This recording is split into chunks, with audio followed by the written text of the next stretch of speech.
Welcome back to another episode of the Post Game Clarity Podcast. And this is a very, very special episode. Our first in-person episode, man. I'm here with my dog. Man. This is very special, man. It's our first episode that we're gonna have on YouTube, but we're gonna also have it on all the other platforms, Spotify, Amazon, iHeartRadio. What else we got?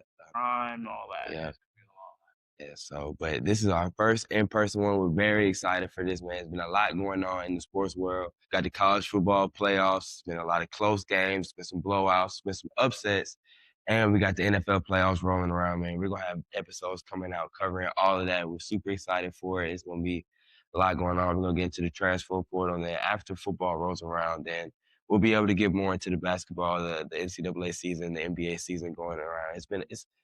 It's a lot going on in the sports world. It's super crazy, but we're gonna try to get a hold of it and get everything down, man. How you feeling about our first episode? I'm excited to be here, dog. It's a great feeling. I'm glad we finally got to be able to do it. Yes, sir. Circumstances just worked out perfectly, man. Now we got our first one going, so I'm excited, man.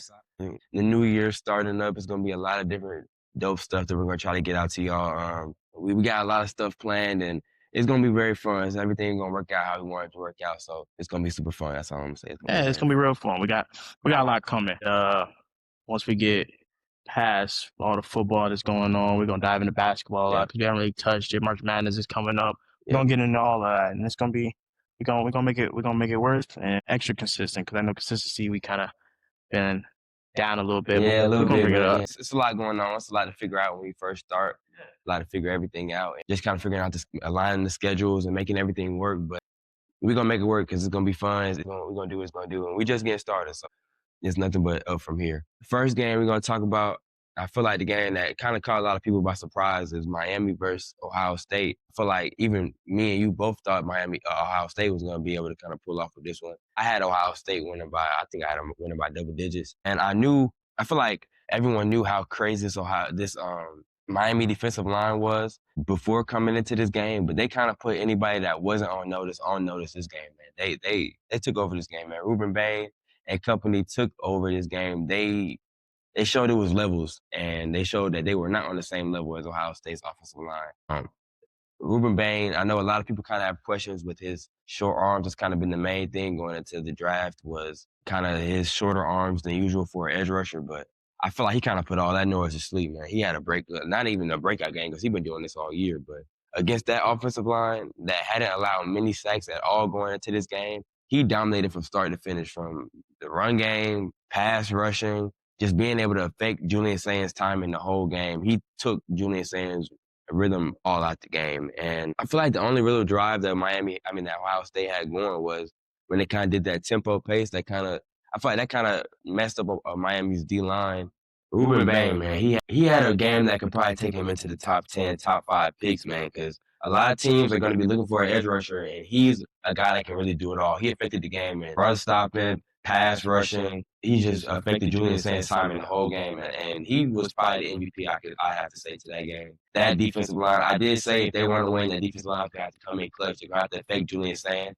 They're going to have to mess his timing up, and like I said, they did that and then some, to be honest. Yeah, going into that game, you said the only way Miami wins is if they smother Ohio State with their defense, bro. And that's exactly what they did, and it was the outcome. They beat them. Yep. And one reason that I didn't have Miami winning was because I didn't think they would be able to be that effective on the run game, being able to get first downs with the run, being able to convert those 3rd and 4s, 3rd and 3s in a first down with the run game. But they was able to do that.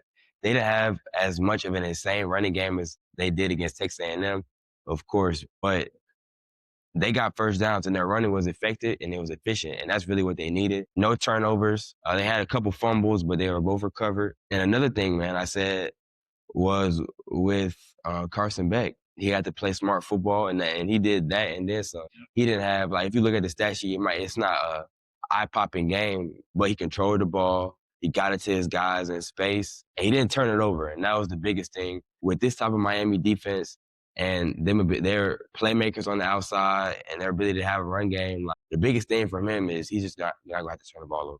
And that's 2 straight games without turnovers from him. And now you're going against an Ole Miss defense that is probably the worst one that they've had since coming into the playoffs. Ole Miss has a great defense. But when you go in against defenses like Ohio State's and then Texas A&M's defense as well, we might see some more of that passing threat attack from Carson Beck. And That's gonna be an interesting game for sure. Yeah, I think to add on to it, from the Ohio State side of things, I just felt like they really couldn't move the ball until like kind of towards the second half. That first half, they was stuck. So I think Miami did a real great job at beating that team. They beat them. Yeah, on all levels, you could really say that. Yeah. And Miami dominated that on all levels. And really feel like that also, it kind of showed Julian Sands, he's a young quarterback, it's his first year starting.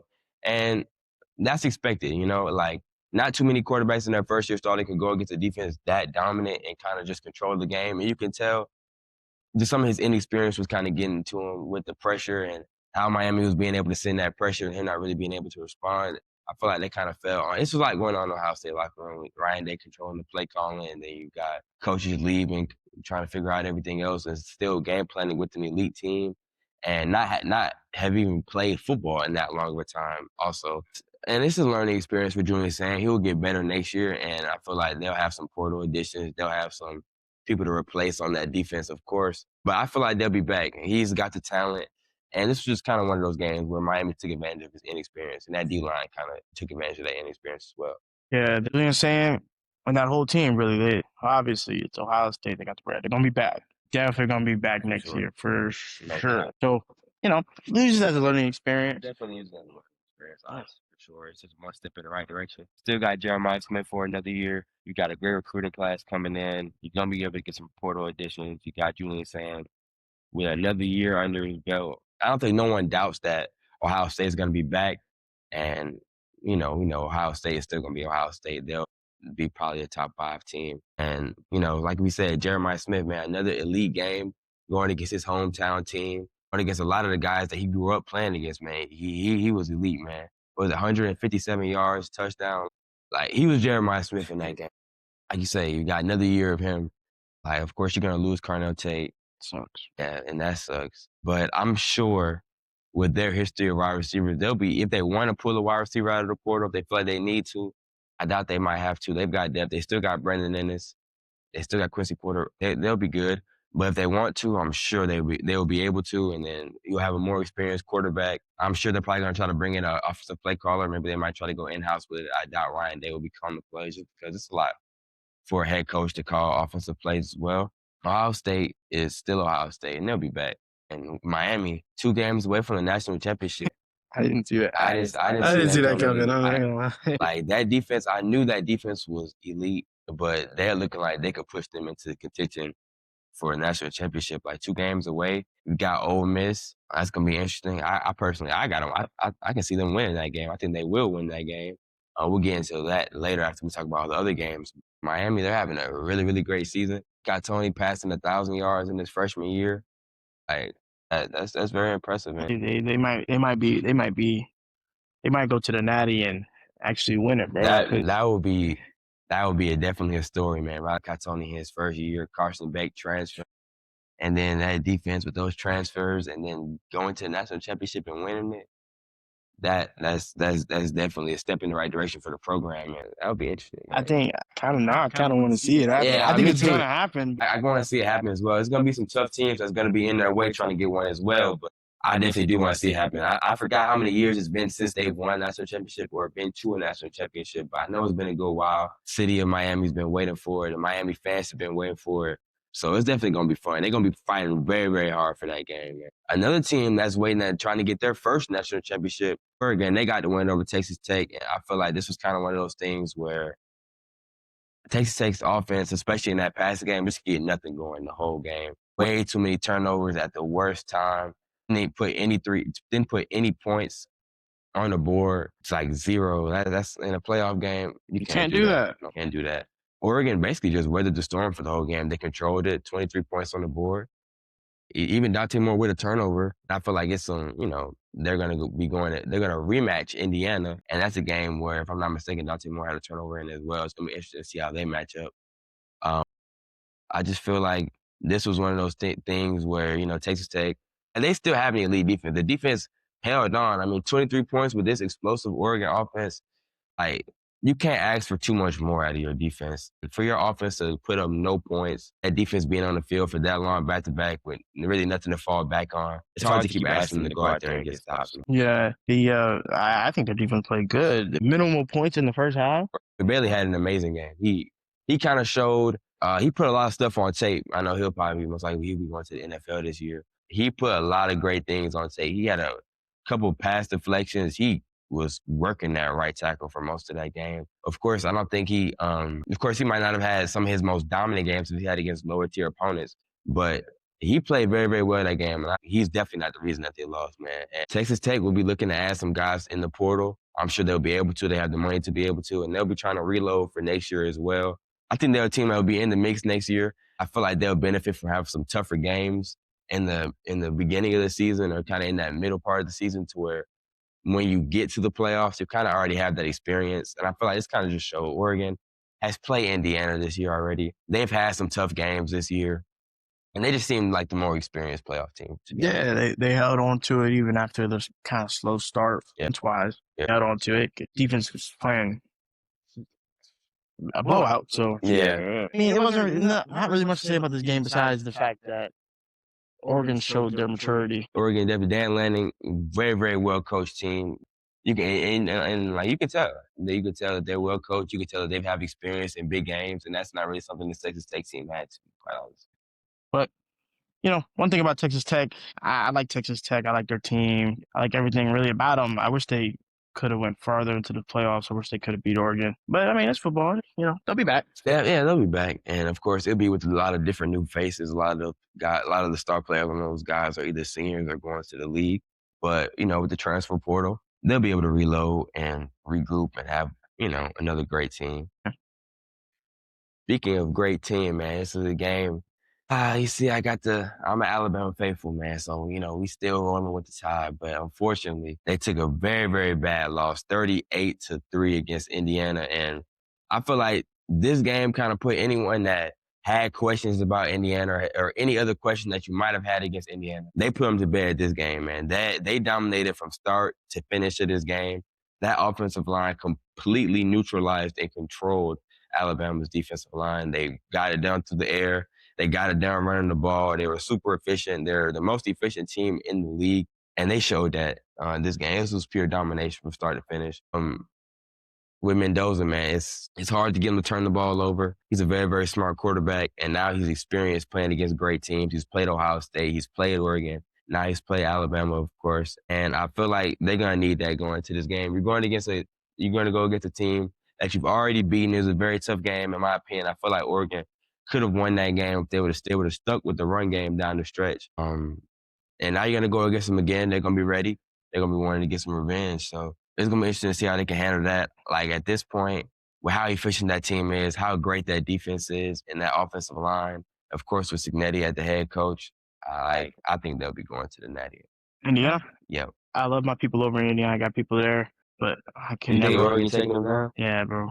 Yeah, I can see that. I need it to happen. It has to happen. I'm not gonna lie. It has to happen. After this Bama loss, I guess that was crushing, bro. Yeah, it was, man. It was realizing they controlled that offense the whole game. Oh my! They controlled the game. They controlled the day. Yeah, they definitely did. The only time Alabama really had any type of spark was when Austin Mack came in after Ty Simpson got hurt, and I feel like that kind of has mostly to do with them. Indiana kind of playing sort of prevent when they kind of rushed the passer a little bit, the dominance was back again. I mean, it's so hard to score Indiana in the red zone. Even when teams get in the red zone, most of the time they only leave with 3 points, and that's what happened here. They got to the red zone and they only got 3. They suffocate you in the red zone, and that's going to be something that's going to be very interesting with Oregon, seeing how they can respond to that. I feel like it has the potential to be a really, really, really good game. It's going to be a rematch. The first game was a great game, and we'll get more in depth in that in our next episode because we'll be able to have more about it, and it'll be right when those games are about to drop. It's going to be very interesting. But for right now, I think that's tough. I might have to say for right now, I might have to go Indiana, but my opinion could switch when I do more research. Yeah, I want Oregon. I have to stick with that. I'm seeing that through. I do not want Indiana to win, man. Not the Hoosiers. And I feel like, I don't know about you, but this might have been the best game of the second round. Ole Miss versus Georgia. I feel like a lot of I know of course Georgia was favored in this game. I feel like most people kind of had Georgia winning, especially with the absence of Lane Kiffin. Ole Miss, they came with it, man. Trinidad Chambers had one of his best games of the season, best games of his career, even in the rematch against Georgia. They matched up with Georgia in the regular season, which Georgia got the win. But this time it was a completely different story, man. And I honestly feel like with that fourth down that Kirby Smart decided to go for at the end of the game, and that, in my opinion, I feel like you might have to trust your defense there, especially with the type of defense that they have. I feel like you could trust it. Ended up being Ole Miss getting a stop and then going on to score, going up 10 in that game, which kind of completely changed the momentum, especially when you have a quarterback on the other side that just can't miss. He's making throw after throw, man. Trinidad Jones, he put a lot of stuff on NFL tape. If he's not able to get that 6th year and he has to go into the league, he is undersized, but his mobility and his ability to make off-platform throws is gonna have some teams excited for him. I don't know if he'll go in the first round, but I know a team will try to take a chance on him, man. I feel like he's one of those guys that's hard not to root for him. I really, really like him. They'll be going against a tough Miami defense, so this is going to be another game.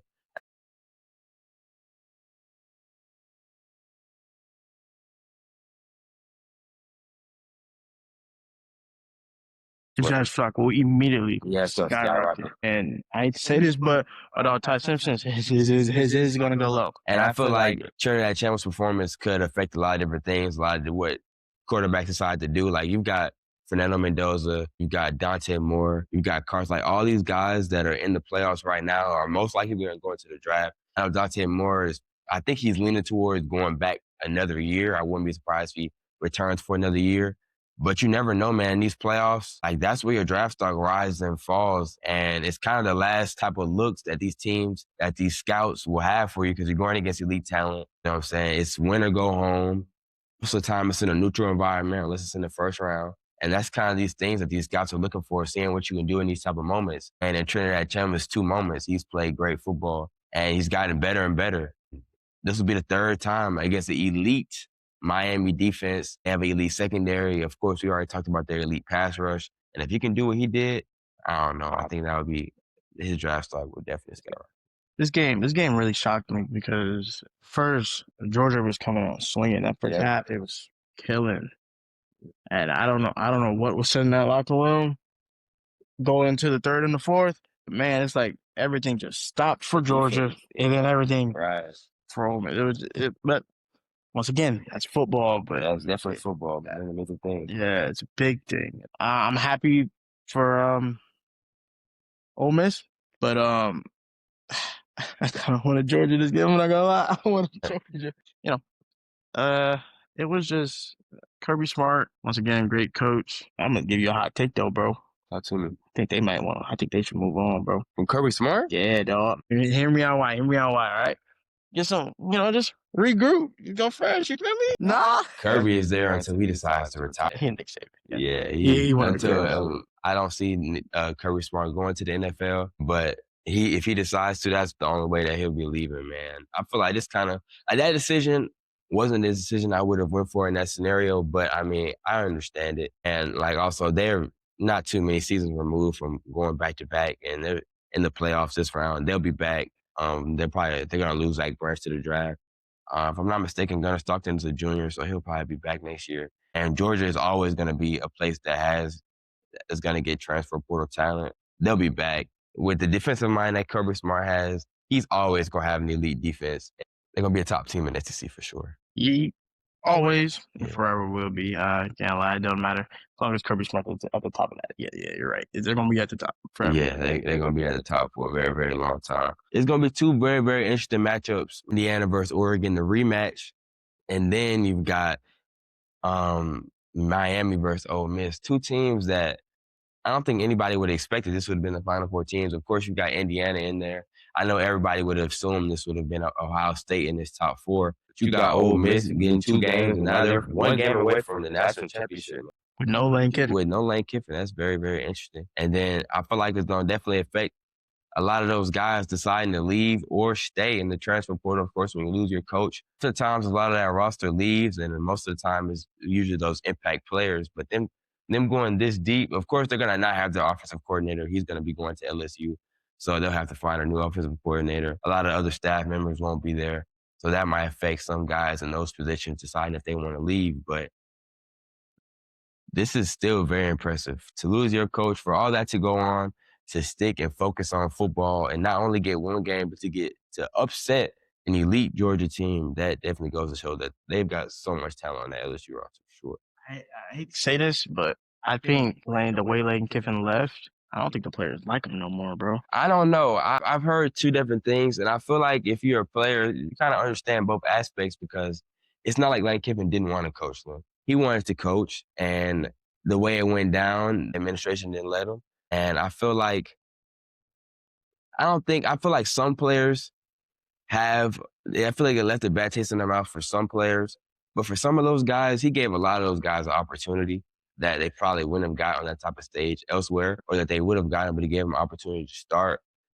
I feel like a lot of those guys, I don't think it would be too many people transferring from Ole Miss to LSU. I feel like he'll get a couple. I know Trinidad Chandler just re-signed with Ole Miss, so if he doesn't go to the draft, he'll be coming back to Ole Miss. I don't really think that's the right decision, personally. I mean, you've got an offensive-minded head coach like Lane Kiffin. I probably would have followed him, but the way it happened, I know might not be something that he might want to do, but you kind of really don't know who's going to be offensive coordinator next year. And that's a big part of Ole Miss is their offense. That's been their biggest thing. It's going to be interesting to see kind of what their identity will be with no Lane Kiffin, with a new offensive coordinator, Pete Golden, as your head coach. And you really don't know what type of talent will be back on that team next year. Some wide receivers might decide it might be better for them to go elsewhere. And, I'm sure, of course, it's still Ole Miss. And with Trinidad Chandler as a quarterback, they'll be a high commodity. And I'm sure they'll be able to get some transfer portal wide receivers. I don't know. I can't say I disagree, but I actually think I probably would have either went to went to LSU or kind of went somewhere else. Yeah, I would have followed if I'm on the offense, I'm following Lane Kiffin. Yeah, well, I can't lie. Even though LSU, you know how they are, but I'm following them. That's my coach, man. You know what I mean? Then back to your point, it gave many opportunities for some players. Yeah, especially in the quarterback position. Yes. So yeah, I'm following my coach. And speaking of the playoffs, the NFL's last season just wrapped up, man. This is a very, very fun NFL season. We've got the awards coming up. We'll dive deeper into who we feel like should be an MVP, Offensive Defensive Player of the Years for rookies and in general, Coach of the Year and things of that nature, man. But the playoff bracket kind of just set up. Everything is set in stone now. In this episode, we're kind of just going to have, off the first look, who we believe will win these first games. And then kind of the next episode, we'll dive deeper into them and kind of have our whole bracket on who we feel like is going to go all the way to the Super Bowl, man. But let us know what type of matchups we got right here for the first round, man. All right. So we all know Falcons, they beat the Saints. Yeah. So we got Panthers and the Rams on January 10th. In my opinion, that's going to be a really exciting game. Panthers are going to have a lot to prove. They snuck in there. Yeah. They were the team to sneak in there. I want to have the Panthers with Bryce Young in them, but that would just be stupid. Yeah. So I got to go with the Rams. I got to go with the Rams. That offense has been elite. I mean, the Carolina Panthers have had a great defense this year, but I feel like that offense for the Rams is going to be a little too much. Yeah, it's not going to be enough. They're 8-9. They're 8-9 for a reason, and it's going to show. Next, we got the Bears and the Packers. Arguably, double rematch. They played twice. Yeah, they played twice. Arguably, that's going to be the best game of the wild card, right? It's going to be the best game of the wild card, in my opinion. Two great quarterbacks. Michael Parsons got hurt. That changes a lot for them. They're dealing with a lot of injuries. Yeah. A lot, and just signed Trayvon Diggs, though. Yep. He had a great first game as well. He did. Yeah. The All-Pro. Yeah. But, Trayvon Diggs. I think I'm going to go with for right now, I feel like it's going to change. For right now, I'm going to go with the Bears. Okay. I think we're going to bear down on January 10th. Yeah, we're definitely going to bear down there. I want to have the Bears. I love Caleb Williams. I'm a big Caleb Williams fan. Tough. Got Ben Johnson, who has some playoff experience going back to when he coached for the Lions, of course. I don't know. I want the Bears to win, but I think I'm going to have to go with the Packers on this one. I know they're an experienced playoff team, and this will be Caleb Williams' first shot at the playoffs. Man, my heart is telling me the Bears because I want the Bears to win. So I'm going to go with the Bears. I'm going to say I want the Bears to win. We're going to be rooting for the PGC. Will be rooting for the Bears. We got 49ers this and will be a good game Eagles. as well. It's been a minute since they've played. We didn't play them this year. a little bit of a rivalry, not too much though, because Debo Samuel's not necessarily on that team anymore. Brandon, like, there's a lot of different new faces and new names in that receiving core, and I feel like the rivalry isn't really what it was a couple seasons ago. But this would be a really good game, man. Unfortunately, the Rams, not the Rams, the 49ers are coming off a loss, a very low scoring loss to the Seattle Seahawks. It's going to be a rejuvenated team, of course, with the Philadelphia Eagles resting most of their starters, kind of trying to get a little bit more healthy before the playoffs. Of course, the Eagles are my team. I got us in this one. I'm gonna have to go with the Niners, dog. I can respect that. The Eagles have had a lot of struggles offensively. Yeah. It's mostly been inconsistency. Yeah, and CMC, Kittle, Yeah. I think they're gonna have their best game of the season this game, bro. I can respect that. And I am an avid 49er hater, obviously. Yeah. I love it when we play the 49ers because we always win. But yeah, I gotta go with the Niners in this one. It sucks, but yeah. I can respect that for sure. And in the AFC, man, of course, the Denver Broncos, the two teams that have the bye, the Seattle Seahawks, of course, and the Denver Broncos. The next game we got, it'll be a very interesting one, man. The Jags back in the playoffs. They'll be going against the Buffalo Bills. This is one that I was looking at, and I don't necessarily know. I know the Bills are kind of the team with, all the playoff experience, and I feel like for me, that means a good amount to me. Teams that have been there and done that, they've already gotten far in the playoffs. That does mean a lot to me. The Jags have been finding it as of late, man. Trevor Lawrence has been playing some of the best football of his career. He's had 5 touchdown games, 4 touchdown games. Like, he's been playing lights out. Buffalo has a great run game, of course, with James Cook being probably going to be the NFL's rushing leader. Of course, a high-powered Jags offense. With Liam Coleman's first year as a head coach, 13-4. That's super impressive, man, for a first-year head coach. You got a lot of new teams. Of course, you got the Patriots with Mike Vrabel. You got Ben Johnson. You've got Liam Coleman. Like, these are guys that have just gotten to the team that's made an instant impact. That's something that doesn't happen a lot in this league, especially all 3 of those guys have young quarterbacks, and that's a whole new scheme that they're going to have to learn, and that they did learn, that they ultimately succeeded in. But who you got in this game, my guy? I'm a Chiefs fan, so I do not like the Bills. Okay. And I think the only way the Bills win is if the Jaguars play bad. If the Jaguars don't play bad, the Jaguars are going to win. But if the Jaguars play bad, you got to get to the Bills. They're going to show their experience. I think it's going to be really similar to how that my brain is. It's all good. I think it's gonna be really similar to how the Rams and Seahawks game went. I can see that. I can see it being kind of defensive. That was a great game as well. But both these teams have the ability to put up a whole bunch of points. Of course, we already know Josh Allen and what he brings to the table and how elite this team Coleman is. But he found it. And offensive-minded guy, a young quarterback with a whole bunch of weapons. And they showed it this game, man. They showed it this season, especially as of late. 13-4, I don't think that's something that a lot of people had on their radar for them at all. I started up the year saying Trevor Lawrence is not the guy I need to get rid of. Yeah, and he completely flipped and changed a lot of people's opinions, honestly. Yeah, definitely changed mine. I wish Travis Hunter was healthy to play in this game. I want to see Travis Hunter. That would definitely be crazy, his first playoff game, yeah. He'll be back and ready for next year, man.